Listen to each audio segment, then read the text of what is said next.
Najwa Shihab mengungkapkan dirinya pernah menjadi korban pelecehan di angkot.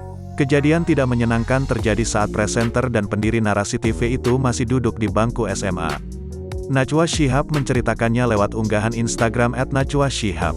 Saya juga pernah mengalaminya. Waktu SMA, turun dari angkot, saya pernah dicolek kenek kurang ajar, tulis Najwa. Tidak itu saja, bahkan belum lama ini Najwa juga hampir lagi-lagi menjadi korban pelecehan.